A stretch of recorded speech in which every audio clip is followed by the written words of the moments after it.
Hello friends, good morning all of you. I hope you all will be good. दोस्तों, मैं हूं नाजिम अली उस्मानी। हमारे YouTube channel highway exam पर आपका स्वागत है और हम स्टार्ट कर रहे हैं हिंदी और चैप्टर कॉमन चैप्टर है जो कि संज्ञा। एक या दो क्वेश्चन आते ही आते हैं, एक क्वेश्चन तो पूछा ही जाता है। दोस्तों, आपको मालूम होगा सभी एग्ज़ाम में पैटर्न चेंज हो चुका है। दोस्तों, हम न्यू पैटर्न के साथ पढ़ेंगे। कितना भी डीप में जाके अगर वो आपसे क्वेश्चन करता है एग्ज़ाम में तो आप आंसर कर पाएंगे। ये बैच दोस्तों स्पेशल UPSI के लिए लगाया गया है। चलिए चलते हैं नेक्स्ट। दोस्तों, अगर आप तैयारी कर रहे हैं यूपी पुलिस या UP SSC के किसी भी एग्ज़ाम की, जूनियर असिस्टेंट, स्टेनो, लेखपाल, video for all competitive exam, दोस्तों इस बैच को ज़रूर पढ़ें। आपका हिंदी की वजह से सिलेक्शन रुक जाता है तो इस बैच को पढ़ने के बाद में दोस्तों, अगर हिंदी की वजह से आपका सिलेक्शन नहीं रुक पाएगा, आप हाई स्कोर कर पाएंगे। तो दोस्तों, हम स्टार्ट कर रहे हैं संज्ञा। जानते हैं संज्ञा की उत्पत्ति कैसे हुई, शब्द की, संज्ञा शब्द की।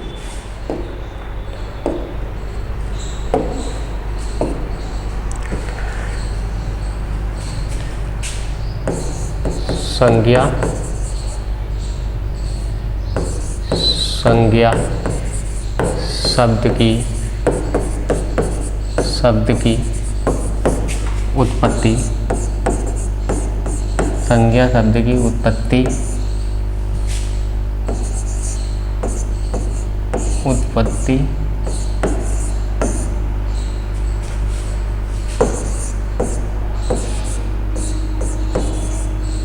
संज्ञा शब्द की उत्पत्ति ज्ञा धातु में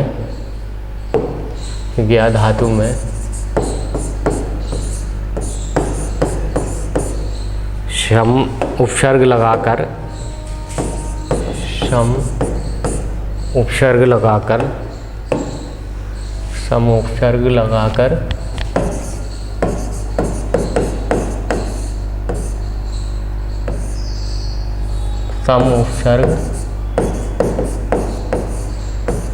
लगाकर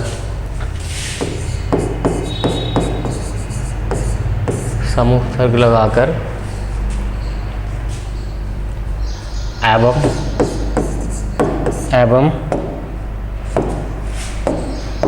अड़ प्रत्यय लगाकर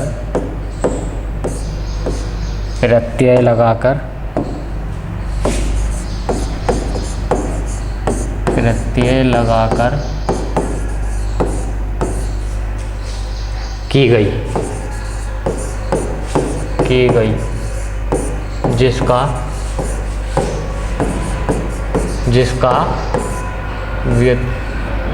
व्युत्पत्ति परक अर्थ है सम्यक। जिसका व्युत्पत्ति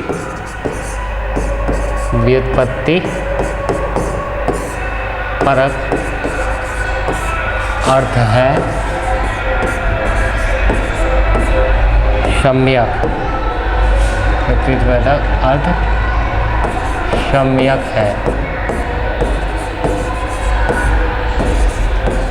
सम्यक है। तो दोस्तों, ये हमारी संज्ञा शब्द की उत्पत्ति की परिभाषा है। संज्ञा शब्द की उत्पत्ति कैसे हुई, अब जानते हैं। संज्ञा की पहचान क्या है।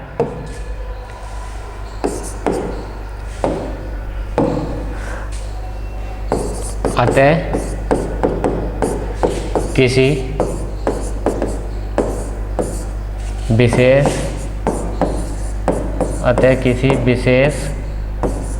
स्थान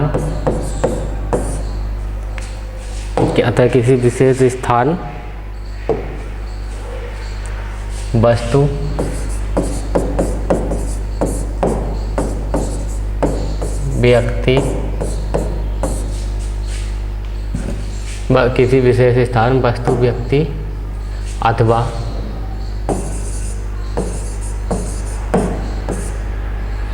किसी विशेष स्थान, वस्तु, व्यक्ति अथवा उसकी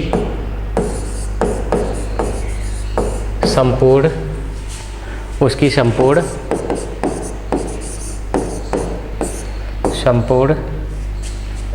जाति दशा, गुणधर्म, गुणधर्म वाले वाले विकारी विकारी शब्द को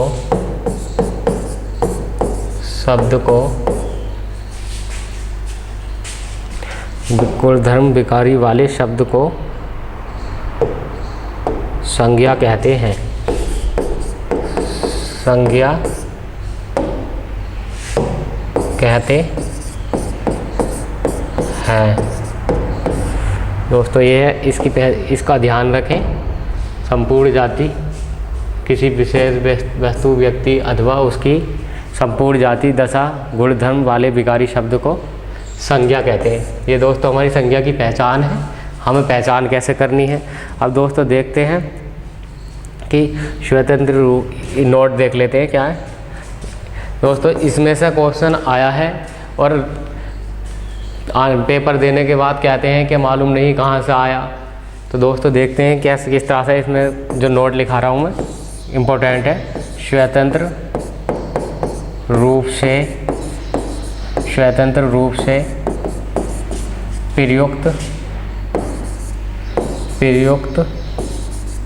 स्वतंत्र रूप से प्रयुक्त होने वाले शब्द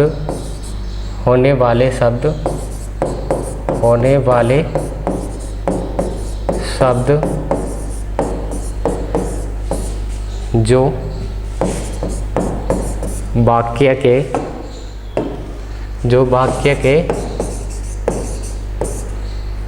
वाक्य के बाहर आते हैं, वाक्य के बाहर आते हैं, उन्हें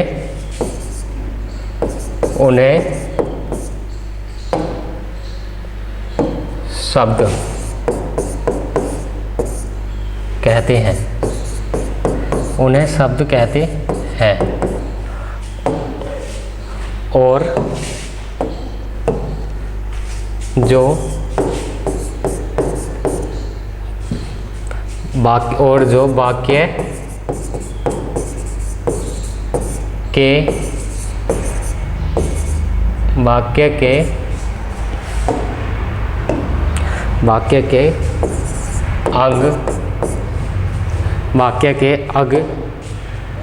अंग के रूप में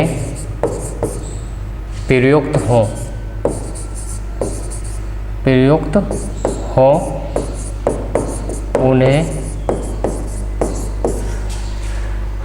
पद कहा जाता है। पद कहा जाता है। दोस्तों इसको नोट कर लें। वाक्य के रूप में प्रयुक्त हों उन्हें पद कहा जाता है। ये क्वेश्चन भी पूछा जाता है, जो वाक्य के बाहर आते हैं उन्हें क्या कहते हैं, तो आपको मालूम है उन्हें शब्द कहा जाता है। जो वाक्य के अंग के रूप में प्रयुक्त हो उन्हें पद कहा जाता है, या वाक्य के अंदर कह दे तो उसके लिए ये है।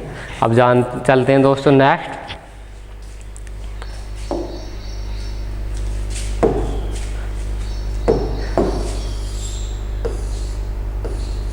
यह है संज्ञा के भेद बताने दोस्तों हमें। हिंदी व्याकरण में इसकी परिभाषा होगी ये। हिंदी व्याकरण में संज्ञा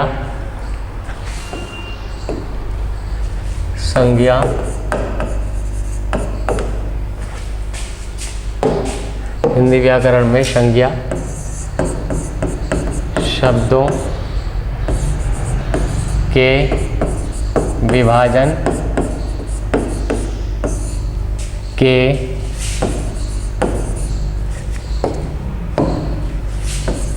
दो प्रधान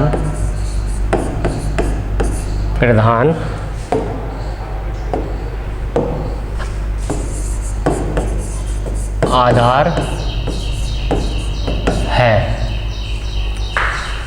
दोस्तों ये है हिंदी व्याकरण में संज्ञा शब्दों के विभाजन के दो प्रधान आधार हैं। दोस्तों आपने पढ़ा होगा कहीं कहीं तो संज्ञा के ऑप्शन मिल जाते हैं कि संज्ञा कितने प्रकार के, संज्ञा के कितने भेद हैं, तो आपको मिलता है 3, कहीं मिलता है 5। तो वो देखते हैं ऐसा क्यों, ऐसे क्वेश्चन कैसा बनते हैं, इसको देखते हैं। अंग्रेजी के आधार पर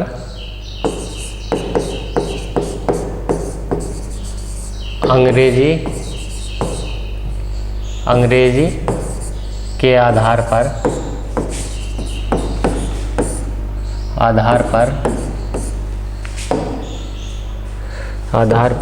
संज्ञा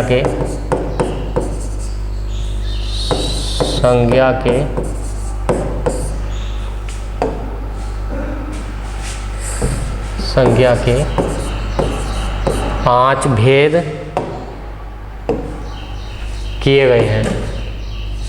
5 भेद किए गए हैं।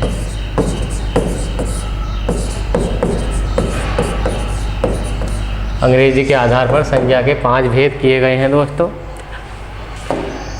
अब बात चलती है कामता प्रसाद गुरु। कामता प्रसाद गुरु ने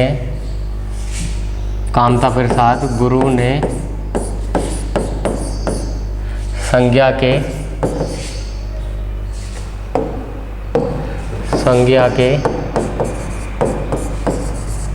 3 भेद माने हैं। दोस्तों ये जो कामता प्रसाद गुरु ने संज्ञा के 3 भेद माने हैं, इन्हें देख लेते हैं ये कौन कौन से हैं। कामता प्रसाद गुरु ने जो माने थे संज्ञा के 3 भेद, ये हैं हमारे जातिवाचक,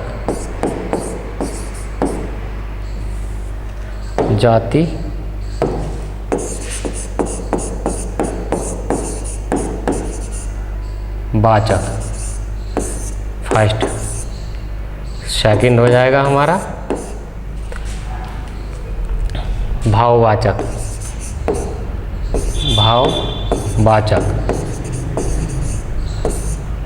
थर्ड हो जाएगा हमारा व्यक्तिवाचक,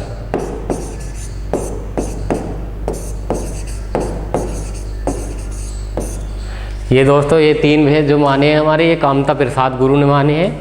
और जो अंग्रेजी आधार पर हमारे माने गए 5 भेद हैं, तो उन्हें देख लेते हैं वो क्या क्या हैं।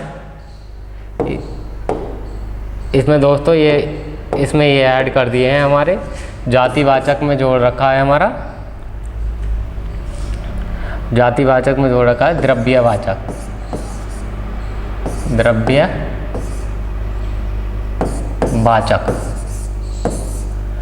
और इसमें व्यक्तिवाचक में जोड़ रखा है हमारा समूहवाचक,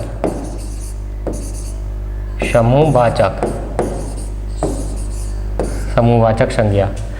दोस्तों ये 5 भेद हमारे ऐसे हैं अंग्रेजी के आधार पर, और हमारे साथ नोट करते हुए चलें। दोस्तों अगर आप नोट करते हुए चलते हैं तो आप इसको कभी नहीं भूल पाएंगे। अगर अपने हाथ से नोट्स बनाने का यही फ़ायदा है। अब दोस्तों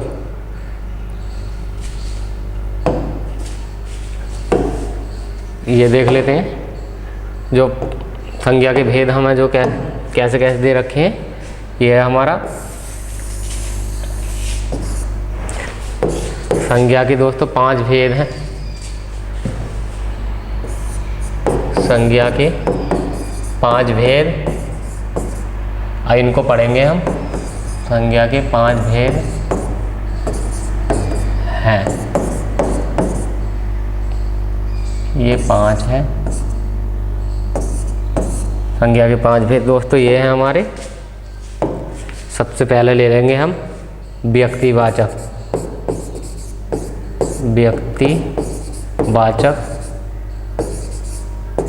संज्ञा। सेकंड ले लेंगे हम जातिवाचक संज्ञा। हमारे साथ दोस्तों इसे बनाते चलें फिगर को। जातिवाचक संज्ञा। तीसरा है हमारा भाववाचक संज्ञा। भाववाचक संज्ञा। चौथा है हमारा समूहवाचक संज्ञा। समूहवाचक संज्ञा। पांचवा है हमारा द्रव्यवाचक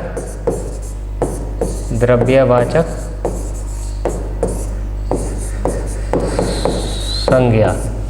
दोस्तों इसको बना ले फिगर को। ये हो जाएगा हमारा पहला, ये हो जाएगा दूसरा, ये हो जाएगा हमारा तीसरा, ये हो जाएगा चौथा, ये हो जाएगा हमारा पांचवा। ये 5 भेद हैं दोस्तों। अब इन 5 भेदों को पढ़ेंगे हम, इसकी पहचान कैसे करनी है। और आप इस क्लास को पढ़ने के बाद में आपका संज्ञा से कभी भी क्वेश्चन गलत नहीं हो पाएगा, चाहे वो कितना ही डीप से क्यों ना पूछ ले। नोट्स बनाते हुए चलें हमारे साथ साथ। चलिए चलते हैं दोस्तों नेक्स्ट। तो ये दोस्तों व्यक्तिवाचक संज्ञा। व्यक्तिवाचक संज्ञा की परिभाषा है जो किसी एक व्यक्ति, स्थान या वस्तु का बोध कराती है, उसे व्यक्तिवाचक संज्ञा कहते हैं। जो किसी एक व्यक्ति,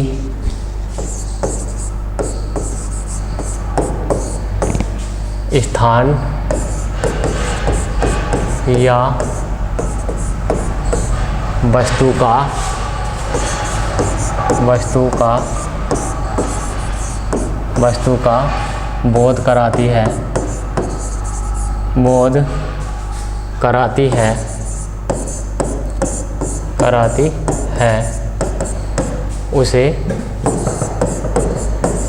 कराती है उसे व्यक्तिवाचक संज्ञा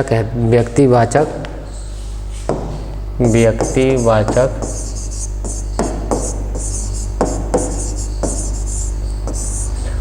संज्ञा कहते हैं। दोस्तों इस चीज़ को ध्यान में रखें, जो किसी एक व्यक्ति, स्थान या वस्तु। जातिवाचक संज्ञा और व्यक्तिवाचक संज्ञा में दोस्तों बहुत कन्फ्यूजन चलता है, इसको ध्यान में रखें। जैसे एग्जाम्पल ले लेते हैं, कोई नाम ले लेते हैं, देशों के नाम ले लेते हैं। देशों के नाम, पर्वतों के नाम,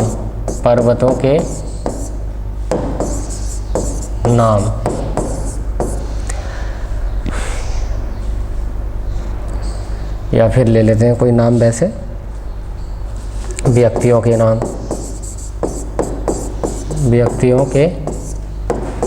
नाम,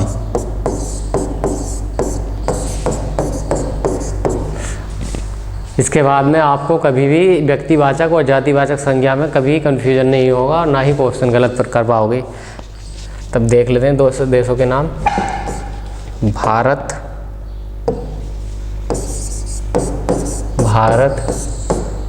अफगानिस्तान,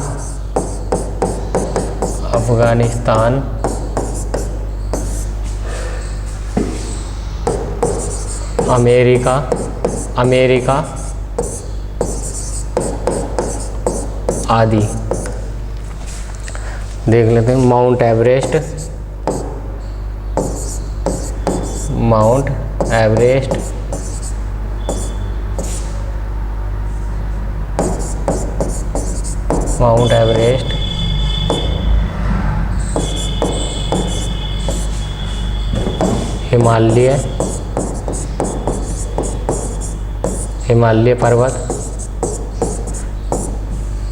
हिमालय पर्वत।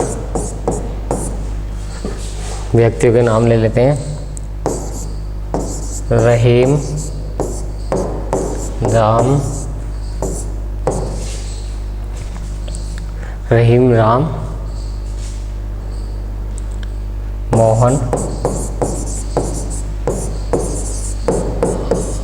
आदि आदि।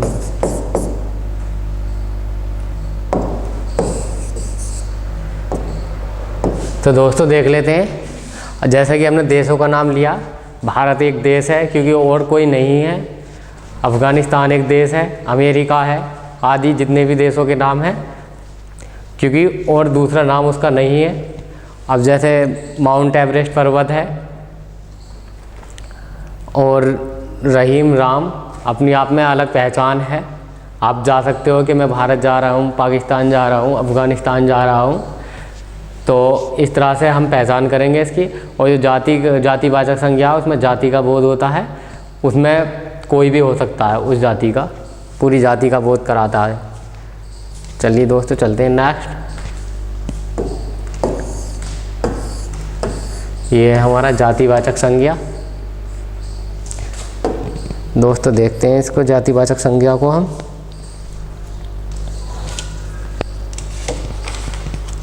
जातिवाचक, जिस, इसकी परिभाषा लिखेंगे, जिस शब्द अथवा, जिस शब्द अथवा, जिस शब्द अथवा नाम से किसी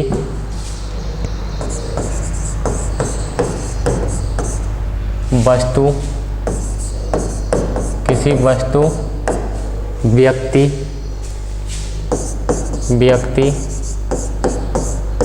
की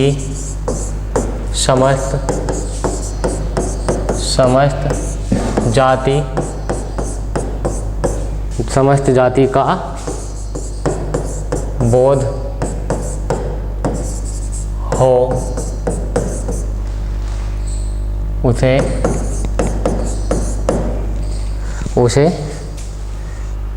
जातिवाचक संज्ञा कहते हैं। उसे जातिवाचक संज्ञा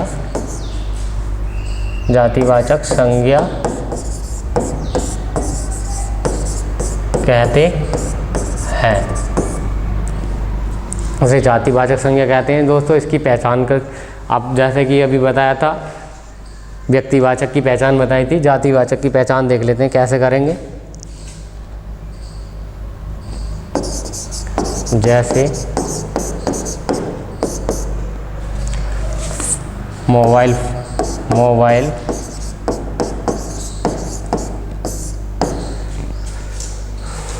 हाथी,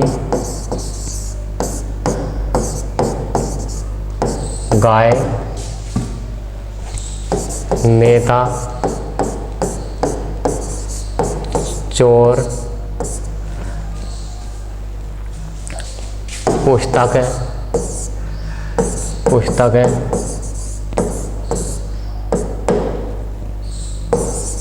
आदि।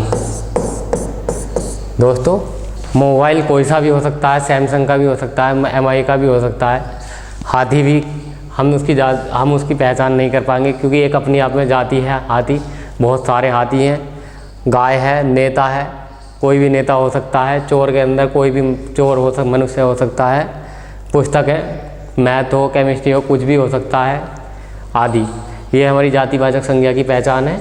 मुझे उम्मीद है आपको समझ आ गया होगा, और किसी को कोई भी डाउट हो तो वो हमें कमेंट कर सकता है। दोस्तों नोट करते हुए चलें हमारे साथ। नेक्स्ट देखते हैं।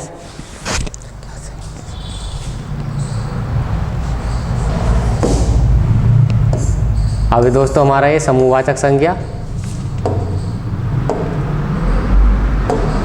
समूहवाचक के देखते हैं। जिस संज्ञा से, इसकी देखते हैं परिभाषा। जिस संज्ञा से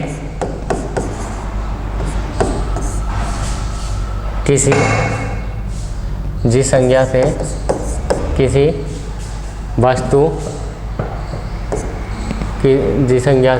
वस्तु,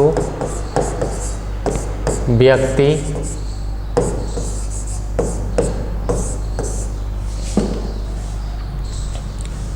के समूह का बोध हो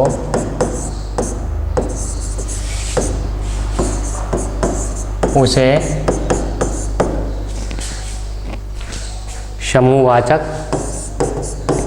समूहवाचक संज्ञा कहते हैं। समूहवाचक संज्ञा कहते हैं। दोस्तों, जिस संज्ञा से किसी वस्तु व्यक्ति के समूह का बोध हो उसे समूहवाचक संज्ञा कहते हैं। जैसे इसकी पहचान देख लेते हैं, हमें कैसे करनी है। इसकी पहचान दोस्तों ये है, मंडल, झुंड,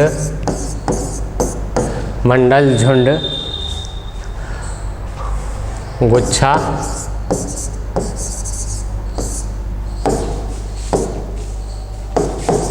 आदि। जहाँ दोस्तों समूह बन रहा हो वहाँ समूहवाचक संज्ञा होगी। अब आप समझ ही गए होंगे दोस्तों, इसको नोट कर लें समूहवाचक संज्ञा को। नेक्स्ट चलते हैं।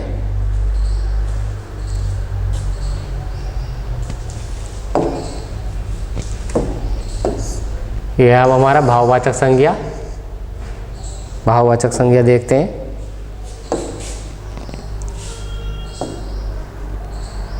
इसकी परिभाषा देखते हैं। इसकी परिभाषा दोस्तों, किसी भाव, गुण, धर्म, किसी भाव, गुण, धर्म, दशा का बोध कराने वाले, किसी भाव, गुण, धर्म, दशा का बोध कराने वाले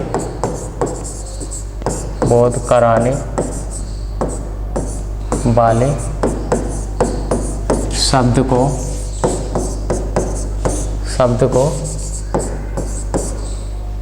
भाववाचक संज्ञा कहते हैं। भाववाचक संज्ञा कहते हैं। भाववाचक संज्ञा कहते हैं। अब दोस्तों, इसकी सब भाववाचक संज्ञा की परिभाषा ये है।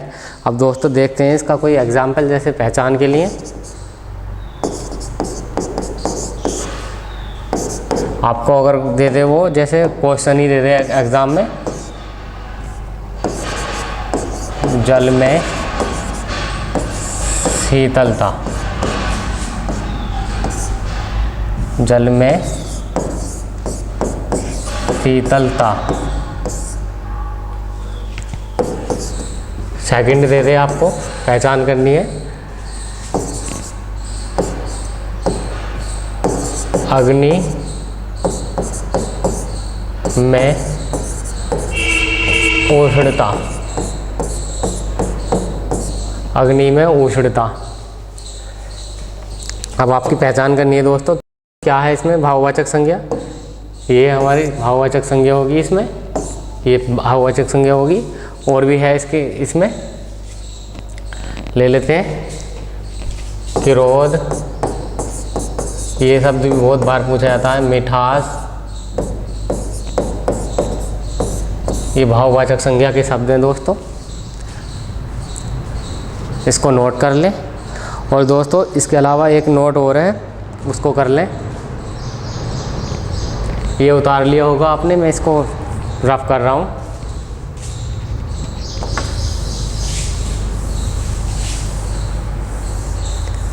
दोस्तों उस नोट में लिखेंगे हम, भाववाचक संज्ञा का निर्माण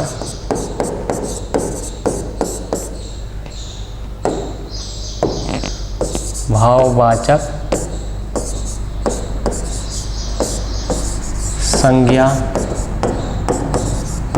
का निर्माण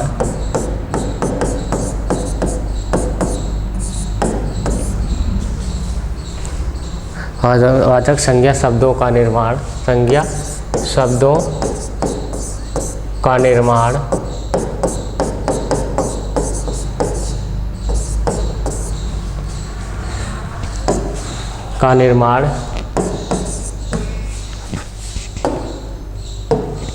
क्रिया कोमा विशेषण, क्रिया कोमा विशेषण सर्वनाम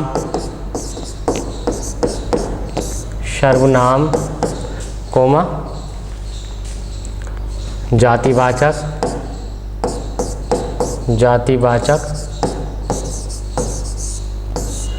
क्रिया विशेषण सर्वनाम जातिवाचक शब्दों से, जातिवाचक अव्यय शब्दों से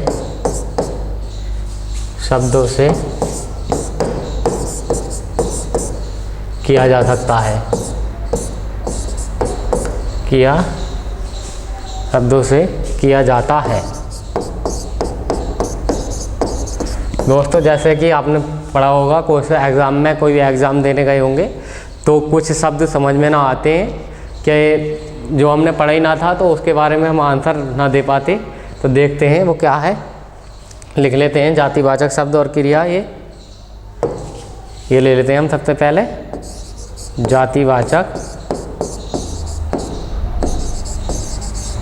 जातिवाचक क्रिया विशेषण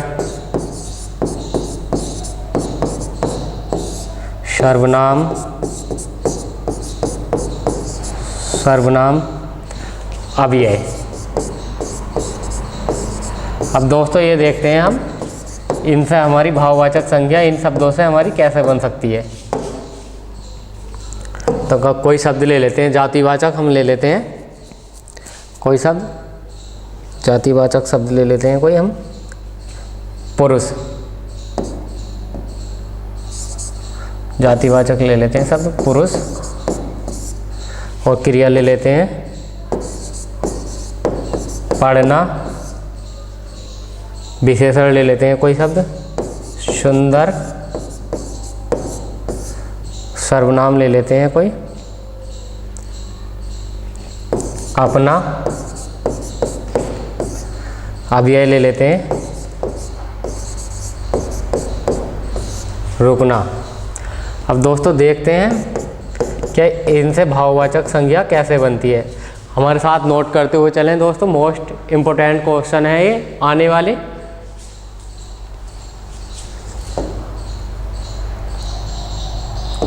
तो दोस्तों इसका बन जाएगा पूर्व शब्द। पढ़ने का बन जाएगा दोस्तों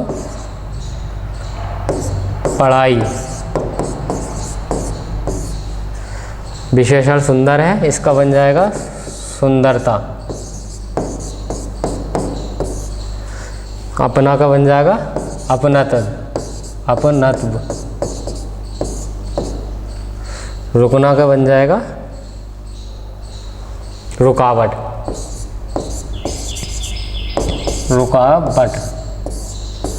ये दोस्तों जातिवाचक क्रिया विशेषण सर्वनाम से अव्यय से हम भाववाचक संज्ञा कैसे बन सकता है। क्वेश्चन देखते हैं। अब अगर आपको क्वेश्चन में दे दे कि अब पुरुष का भाववाचक संज्ञा बताइए, अब उन्हें अगर पढ़ा है तब आप बता देंगे। ऑप्शन दे रखे होंगे उसने 4, उसमें ये ऑप्शन भी दे रखा होगा। अगर आपसे कह दे सुंदर का भाववाचक संज्ञा बताइए, अगर आपने पढ़ रखा है क्या ये है, तो दोस्तों इसकी एक पहचान और लिख लें।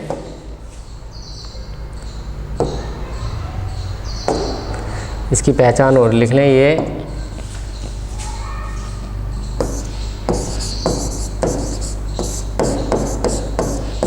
ये जुड़ जाते हैं इसमें। पहचान में लिखें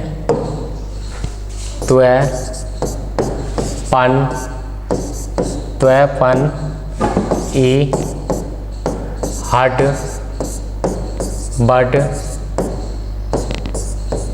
ता आदि।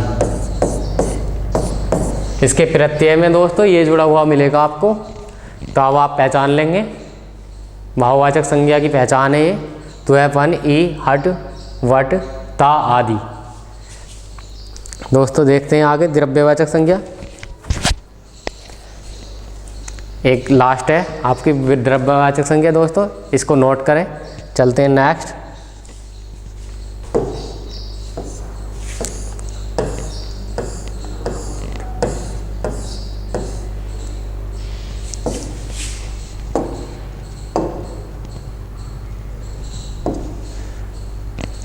ये दोस्तों वह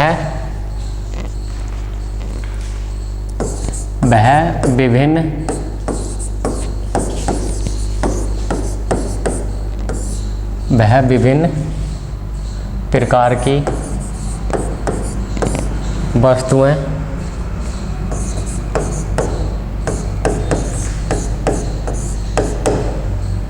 जिन्हें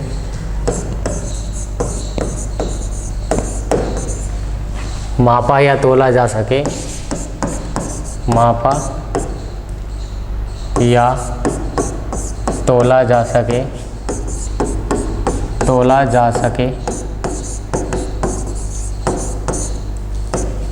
मापा या तोला जा सके, उन्हें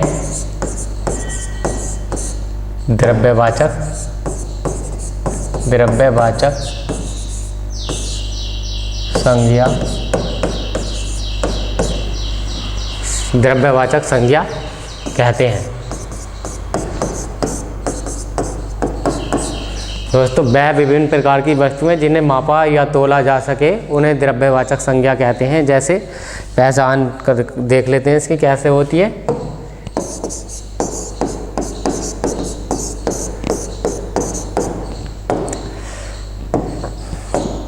ये है दोस्तों सोना, सोने को आप तोल ही सकते हो। चांदी, गेहूं,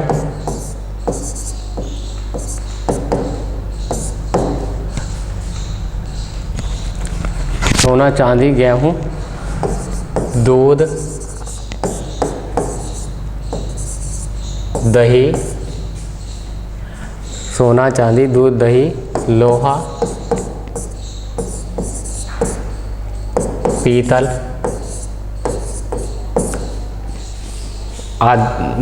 लोहा, पीतल, तेल आदि। दोस्तों जो चीज़ हम तोल सकते हैं या माप सकते हैं दोस्तों उनको द्रव्यवाचक संज्ञा कहते हैं। ये इसकी पहचान है द्रव्यवाचक संज्ञा की। दोस्तों हमारी संज्ञा का ये चैप्टर पूरा हो चुका है और आप इसको नोट करें और एक बार देख लें अपने नोट्स को। आप कभी भी क्वेश्चन गलत नहीं कर पाएंगे संज्ञा से।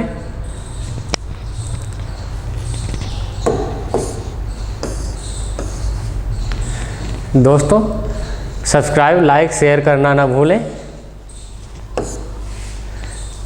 Thank you all of you.